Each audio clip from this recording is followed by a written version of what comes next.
You make a good point. People tend to forget in the West that you import not just a person, but a culture. I think there's an arrogance here that people will automatically, lovingly embrace the culture they're coming to rather than hang on the one they're coming from. That is not necessarily always the case.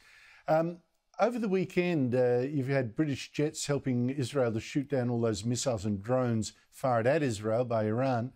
But meanwhile, your Labour leader, Keir Starmer, had pro-Palestinian activists actually camp outside his home, forcing his Jewish wife to stay somewhere else for her security. This is getting really ugly, Esther.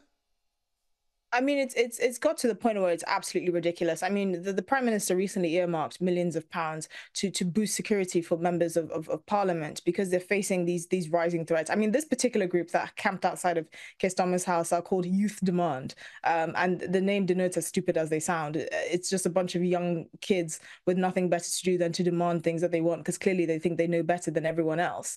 And this is getting out of control. I mean, if we look at actually what's happening geopolitically, Israel has been attacked now in the space of less than a year twice.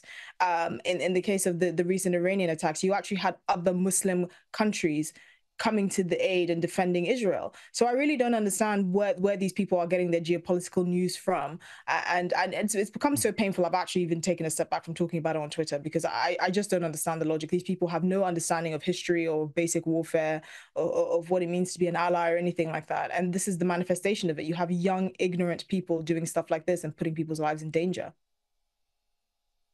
Yeah, but Esther, I reckon a lot of that is explained by the fact that human beings, political events, tragedies exist not in their own reality, but just as metaphors or symbols to be pushed around in an ideological war in people's head. There's nothing real about it. They engage the world like it's some sort of shadow play. But you mentioned Twitter, Esther.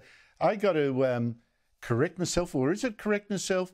I look up normally what you've been up to. I look up Esther K because I'm too lazy to type out Esther C. Krakue. And I swear it's not my own fault. You tap on when you get the result, Esther K, as I did this time, and something went wrong. Your link has been hijacked, Esther. It doesn't exist, but Yes. it does. I need to get it back. No, I think it's just it's a mistake of my last name.